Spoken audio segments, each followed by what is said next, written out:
Martın 6-sında Prezident Administrasiyasının təşkilatçılığı ilə siyasi partiyaların nümayəndələri, politoloqlar, siyasi şərhçilər, eləcə də media nümayəndələri ilə birlikdə Xankəndinə, Əsgərana, Xocalıya səfər təşkil edilib.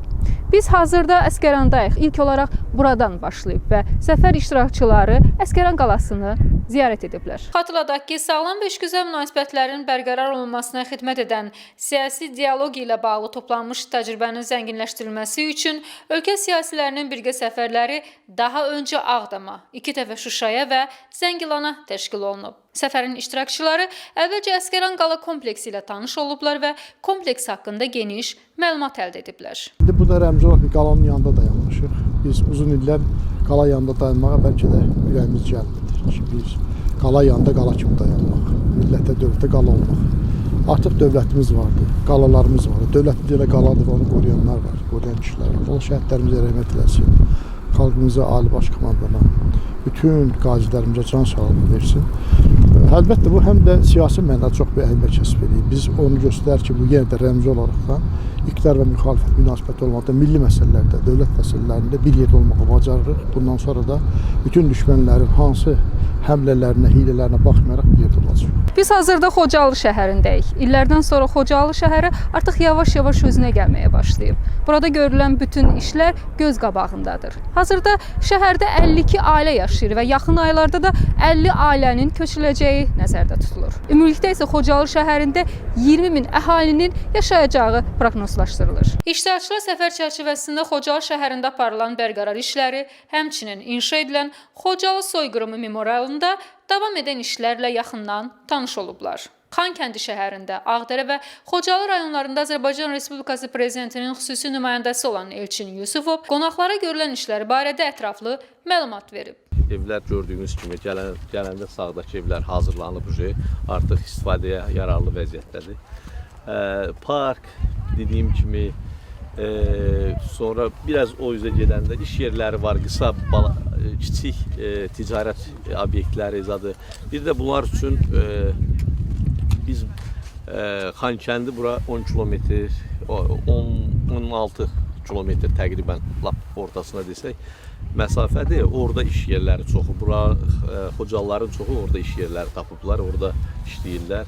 Ərazilər, öz ərazilərində də kənd təsərrüfatı işlərindən də məşğul olurlar. Burada prinsip etibarilə 20 mindən yuxarı ilkin olaraq nəzərdə tutulub böyük bir şəhər. Azərbaycan torpaqlarının işğal altından azad edilməsi prosesinin ilk günündən başlayaraq Azərbaycan siyasi dairəsində olan hər kəs vahid bir mövqe nümayiş etdirdi. Cüzi istisnalar olmaq şərti ilə. Bu yanaşma tərzi Azərbaycan torpaqlarının yenidən qurma prosesində özünü bir uza verməkdədir və hal-hazırda həyata keçirilən səfərdə əslində milli məsələlərdə iqtidar müxalifət birliyinin bir nümunəsi kimi dəyərləndirilməlidir. Şübhəsiz ki, Xocalıya gələndə hər kəsin içərisində bir ağrı olur. Amma bununla yanaşı biz uzun illik həsrətə son qoymuşuq. Ordumuz, Ali Baş Komandamız, əskərlərimiz, şəhidlərimizin qanı hesabına və qürurla gəzirib vətən torpağında və görülən işlər də əslində göz qabağındadır. Xüsusi olaraq danışmağa ehtiyacı yoxdur. Atılan hər addım Azərbaycan vətəndaşının burada rifah içində, dəvqət şəklində yaşamasına xidmət edir və düşünürəm ki, bugün Xocalı şəhidlərinin də ruhu şaddır. Çünki onların bir zamanlar qovulduğu, divan tutulduğu ərazilərdə yenidən Azərbaycan bayrağının müqəddəs kölgəsi var. Yenidən Xocalı, Qarabağ, Azərbaycan bayrağının müqəddəs kölgəsində dirçəlir. Səfər iştirakçıları həmçinin Xocalının Balıca kəndində tikilən fərdi evlərin və infrastrukturun bərpası sahəsində görülmüş işlərlə tanış olmaq imkanı əldə ediblər. Dekabrın 13-də ilk köç formalaşdı və yanvar ayında da köç oldu, fevral ayında da köç oldu. 10 gündən sonra yenə də köç olacaq bura 25 ailə. Nə qədər ailə yaşayır? Təqribən biz burada, təqribən yox, dəqiq deyim 128 ailə hal-hazırda yaşayır. 560-dan yuxarı sakinimiz var burada. Belə götürək, tapşırıq çalışırıq ki, tapşırıq əsasən 290 evi 300-ə yaxın evin bərpasını nəzərdə tutaq qısa müddətdə. Kənd bütün kommunikasiyalardan belə götürən məktəb, bağça, tibb məntəqəsi, hər bir şeylərdən təchiz olunur. Bu gözəl bir təşəbbüsdür, davam eləyir. Bu da Prezident Administrasiyasının şöbə müdiri Ədalət Əliyevin təşəbbüsü ilə təbii ki, ölkə prezidentinin tapşırdığı siyasi partiyaların təmsilçilərini, media təmsilçilərini bura gətirirlər. Burada əslində faydası nədir? Burada prosesləri görən, inkişafı görən, yeniliklər görən insanlar həm də özlərinin bir fikri formalaşdırırlar. Bunlar yeni təşəbbüslərlə çıxış etmə imkanı yaradır. Məsələn, Ballıca kəndi nə qədər gözəl bir mühit yaradıblar, nə qədər böyük işlər gördük. Ona görə də bu işlərin bilinməsi lazımdır. İctimaiyyəti təmsil edən, siyasət təmsil edən insanlar daha çox təşəbbüskarlıqla bu prosesdən sonra çıxış eləyə biləcəklər, fikirlərini söyləyəcəklər və bu da töhfə olacaqdır gələcəkdə bu bölgələrin qurulmasında və başqa deyək ki, infrastrukturun yaradılmasında. Ona görə də çox faydalı bir təşəbbüsdür və bu davam etməsi də sevindiricidir ki, hər il bu məsələdə bütün siyasi qüvvələr həm bir araya gəlir, həm də bu mədəni ünsiyyət forması yaranır, mədəni dialoqun bir başqa şəkildə əyani təzahürüdür. Bura isə Xankəndi şəhəri, arxamızda isə məşhur Qarabağ Universitetidir. Xatırladaq ki, bu il Qarabağ Universitetinin ilk tədris ilidir. Universitetin ətrafında isə böyük səliqəli park salınıb. Xankəndi şəhərində olan səfər iştirakçıları Qarabağ Universitetinin rektoru Şahin Bayramovla görüşüblər. Rektor bildirib ki, universitet Türk dünyasının, xüsusən də Türkiyənin nüfuzlu universitetləri ilə əməkdaşlığa başlayıb. Bu park salınıb, universitetin qarşısında park salındı, burada çox belə deyək. Bina və tikililər var idi, onlar söküldü. Yararsız bina və tikililər var idi ki, söküldü, çox yaşıl. İndi bugün təbiətə uyğun olaraq biraz bozdur, amma çox gözəl bir park formalaşdı. Bax, sağ tərəfdə gördüyünüz ərazilər, orada tikintilər gedir, universitet üçün ayrılıbdır. Növbəti korpuslar. Bəli, növbəti çox müasir, hardasa 15-ə yaxın müasir bir binalar tikiləcək, hər biri ayrıca qərb modelində olduğu kimi universitetin ayrı-ayrı məktəblərinin, ayrı-ayrı fakültələrinin ayrıca binalar olacaq. Qarşıdakı dönəmdə bu il artıq tibb fakültəsinin açılmasına qərar vermişik. Möhtərəm Prezidentimizin bu yaxınlarda verdiyi fərmanla buradakı klinika universitetimizə verildi. Universitetin, Qarabağ Universiteti klinikası yaradıldı ayrıca publik şəxs olaraq. Məqsəd də odur ki, tibb təhsilində fərqli bir model ortaya qoyulsun. Növbəti illərdə, qarşıdakı illərdə böyük ehtimal ki, Xocalı şəhərində, Xocalıda universitetin aqrar fakültəsinin yaradılması ilə bağlı düşüncələr, ideyalar var. Qarşıdakı illərdə incəsənət fakültəmiz əgər alınacaqsa, turizm fakültəmiz, bu iki fakültənin Şuşada fəaliyyətinin göstərilməsi nəzərdə tutulur. Ümumən 5 il ərzində, 6 il ərzində bir 10 minlik tələbəyə məxsus olan bir universitetə çevrilmə hədəfi qoyulub qarşımıza. Əminik ki, bütün bunlar həm ali təhsilimiz üçün fərqli bir elementlər gətirmiş olacaq, həm də Qarabağımızda gedən bu quruculuq prosesində universitetin iştirakına imkan yaradacaq. Burada tələbələrin, müəllimlərin sosial Çox sağ olun Fəzal müəllim, bütün tələbələrimiz dövlətimiz tərəfindən pulsuz yataqxana ilə yaşayışı, biz onlara yataqxana deyə bilmirik, çox belə deyək, müasir tələblərində yerləşdirilmişik, tam ödənişsiz olaraq. Eyni ilə bütün əməkdaşlarımız, 200-ə yaxın əməkdaşımız, yəni dövlətimiz tərəfindən verilən mənzillərdə, onlar da ödənişsiz olaraq yaşayışı təmin olunub həmin insanların. Heç şəksiz əsgərimizin, ordumuzun, dövlətimizin qazandığı qələbənin mənim üçün bəlkə də ən ciddi simvolu bu universitetdir və bizim bura qayıtmağımızın əbədiliyinin həm də simvoludur. Bizim millətin həm silahda, həm də intellektual silahda, həm də insani ehtiyatlarla hər bir millətin gələcəyi olan uşaqlarımızla, gənclərimizlə güclü olduğumuzun, perspektivli olmamızın simvoludur. Sözün doğrusu mən birinci dəfədir Xankəndində oluram və kifayət qədər yaşlı olsa da çox hadisələr görsək də çox qəribə hisslər keçirirəm burada durub. Allah şükür olsun. Buraya hər halda mer qoyulubdur, yaxşı da işləyirlər, sağ olsunlar. Valla sözün düzü bugün söz tapmağa, mən bileyim, açıq deməyə söz yoxdur. Mən gəldim belə görəndən sonra o qədər qürur, o qədər böyük his keçirirəm ki, həqiqətən mən burada vaxtilə Sovetlər dönəmində olmuşdum. Kəlbəcərdə komsomol katib işləyəndə həmişə gəlirdim burada müşavirələr keçirirdik. Amma Xankəndini bu cür təsəvvür eləmirdim. Məsələn, Allah prezidentimizin canını sağ eləsin ki, Azərbaycan tarixində, dünya tarixində görünməyən bir belə deyək imza atıbdır. Cənab Prezident İlham Əliyev Azərbaycan xalqına o qüruru qaytardı. Biz bütün hara gedirdik, açıq deyim ki, bəlkə də dünyada baş aşağı olurduq ki, ermənilər bizi həmişə Qarabağı bizdən almışlar. Onu bizə qaytardı o qüruru.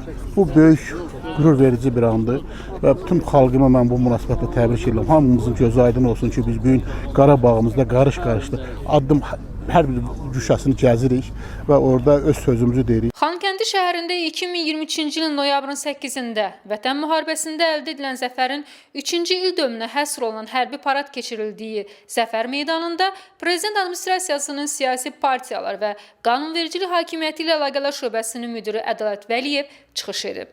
O, Prezident İlham Əliyevin rəhbərliyi ilə ölkədə həyata keçirilən siyasi dialoq və milli birliyin önəmini vurğulayıb. Biz bugün burada sizin iştirakla möhtərəm cənab prezidentin verdiyi tapşırıqlara 20-ci ildə başlanmış dialoq, yeni siyasi konfigurasiya keçidlə bağlı əldə olunmuş bir dialoq mühitinin yaranması ilə bağlı bizim artıq işğaldan azad olunmuş rayonlara bu 5-ci səfərimizdir. Bizim Ağdam səfərimiz olubdur, bizim Şuşa səfərimiz olubdur 2 dəfə, Zəngilan səfərimiz olubdur. Amma nə gözəl ki, bugün biz Əsgəran, Xocalı, Xankəndi və bu cür bəlkə də bir neçə il əvvəl xəyallarda belə insanların bəzən əziyyət çəkdiyi, bəzən hətta bir sonluğun fikirləşə bilmədiyi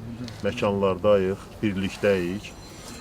Siyasi partiyalardan başqa burada politoloqlar, siyasi şərhçilər, siyasi mənsubiyyəti olan partiyaların qəzet redaktorları, ümumiyyətlə siyasi camiyyədə fəal iştirak edən şəxslər bugün bax ölkədə ölkə başçısının rəhbərliyi altında aparılan bu böyük qayıdışla bağlı həyata keçirilən yenidən qurma işləri ilə fövqəladə gözəl, yeni salınan yollar, avtomobil yolları, şəhərlər, kəndlər, qəsəbələr, bunlar hamısından keçə-keçə bura gəlmişik və bu görüntülər də möhtəşəmdir. Təsəvvür eləyin, biz o məkanda dayanmışıq ki, 23-cü il noyabrın 8-də burada Zəfər paradı həyata keçirilibdir. Bu qürur duyucu bir anlar idi, Azərbaycan xalqı yaşayırdı.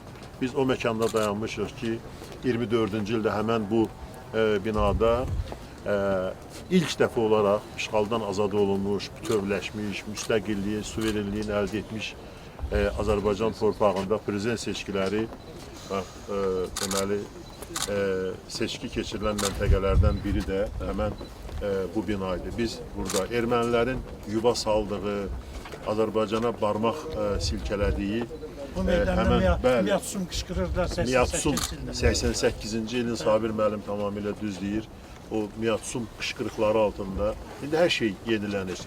Hər şey yenilənir. Torpağımıza Ali Başkomandanımız, ordumuz, əskərlərimiz, bütövlükdə Azərbaycan xalqı birləşib, bax, milli birlik, siyasi birliyin nəticəsi torpağımızın bugünkü bu şərəfli anların bizə birgə yaşamaq, birgə yol getmək imkanı yaradır. Mən də qürur duyuram ki, bax, həmən bu məkanda, bu yerdə sizləri salamlayıram, möhtərəm prezidentimizin adından salamlayıram.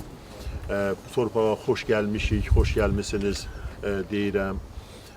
Nə gözəl ki, bu baharın ilk günlərin biz sizlərlə birlikdə burada qarşılayırıq, keçiririk. Fevral ayının 25-də bizim siyasi camiyə ilə elə bu 24 siyasi partiyanın və sizlərin iştirakı ilə Hilton Otelində çox hesab edirəm ki, səmərəli, çox samballı bir, növbəti bir görüş olmuşdu. Bu da onun bir davamıdır. Bu da həmin səhifələrə yeni möhürdür, yeni uğur tarixçəsidir. Bu uğur tarixçəsinin davamlı olmasını, Uyğur tarixçəsinin əbədi olmasını, xalqımızın, millətimizin birliyi naminə əbədi olmasını arzu edirəm. Siyasi partiyaların liderləri səfərin təşkili ilə bağlı Azərbaycan Prezidenti İlham Əliyevə Prezident Administrasiyasına öz təşəkkürünü bildirib, səfərlə bağlı təəssüratlarını bölüşüblər.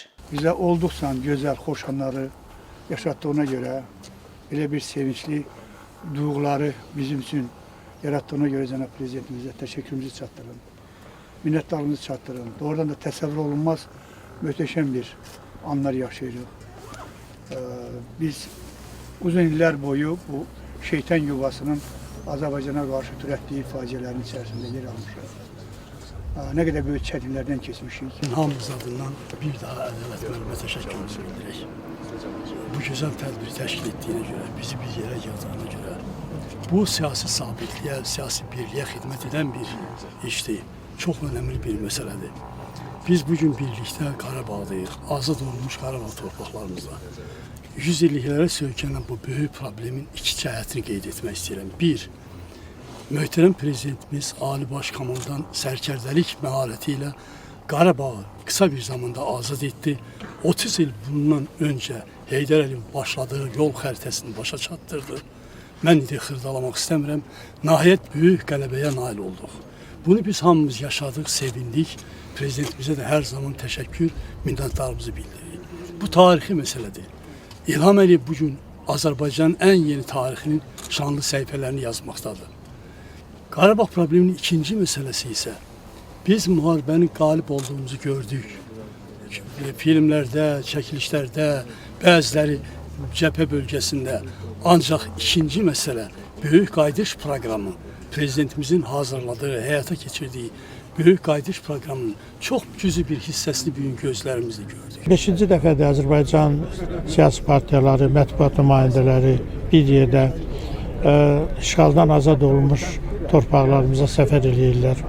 Öncə Ağdama gəlmişdik, sonra Füzuli, sonra birinci dəfə Şuşa, sonra Laçına da getmişik mən. Bəziləri ayrı-ayrı gələnlər də olub, amma bir yerdə bu səfərlərin öz ayrı əhəmiyyəti var. Azərbaycan siyasi mühitindəki bir sağlamlaşmanın deməli nəticəsidir. Bu dialoq mühitinin qurulması, siyasi partiyalarla milli məsələlərdə hakimiyyətin bir arada olması, ilk müharibə başlamazdan əvvəl Azərbaycanın bütün siyasi müxalifəti bildirmişdi ki, biz ümumi milli məsələlərdə torpaqların azad olunmasında hakimiyyətlə həmrəyik, bir yerdəyik, onu müdafiə edəcəyik. Yəni döyüşdə döyüş arxa plandan narahatçılıq olmasın. Və bu belə də oldu. 44 günlük müharibə zamanı siyasi partiyaların hamısı iqtidarın yanında dayandı, dəstək verirdi, milli birlik nümayiş etdirdi. Bax, o milli birliyin bugünkü görüşlərdə davamıdır. Artıq yəni birlikdə müzakirələr aparılır, təkliflər verilir. Görülən işləri birbaşa siyasi partiyalar öz gözləri ilə görürlər. Hökumət nümayəndələri gəlib onlarla danışır, onlara məlumat verir, onlara təkliflərini dinləyir. Yəni belə deyək ki, Azərbaycanda bu siyasət çox sivilləşib, mədəniləşib. Dünyada da belədir və bu məni sevindirir. Digər bir tərəfdən nə üçün bu lazımdır indi milli birlik? Hal-hazırda dünyanın yenidən bölüşdürülməsi prosesinə başlanılıb. Ola bilsin ki, bəzi dövlətlər silinəcək xəritədən, yeni dövlətlərin tərkibinə qatılacaq, sərhədlər dəyişəcək, xəritələr dəyişəcək və belə bir zamanda daha ehtiyatlı və güclü olmaq lazımdır. Bu baxımdan da Azərbaycanda siyasi stabilliyin olması, iqtidar müxalifət birliyinin əməkdaşlığının olması, dialoqunun olması və milli birliyin olması çox vacibdir. Zamanında bəlkə də bu torpaqların itirilmə səbəbləri bu iqtidar müxalifətin aralarında böyük divarların olması və yaxud da nə zaman dayanıb, nə zaman mübarizə aparmaq lazım olduğunu dəqiqləşdirə bilmədiyimiz üçün bəlkə də bu torpaqlarımız itirmişdi. Amma bugün mən məsələn 26 partiyadan böyük əksəriyyəti buradadır və hər birindən əminəm ki, Qarabağ məsələsində, vətən millət məsələsində bir mənalıdırlar və belə səfərlərin, tək qələbə səfərlərinin çox olmasını arzulayıram. Təbii ki, öz növbəmdə də təşəkkür edirəm şöbəyə ki, belə tədbirlər edir. Həm parti sədrləri bir-birimizi görürük, fikir mübadiləsi aparırıq, həm sizlə ünsiyyətimiz olur, həm şəhidlərimizin hansı torpaqlar uğrunda qan tökdüyünü görürük Təşəkkürlər. Tək ki, xeyirli günlər olsun. Bütün vətəndaşlarımızı da bu torpaqlara səfər etməyə, bu torpaqları görməyə, bu fədakarlığın nəticələrini görməyə də dəvət edirəm.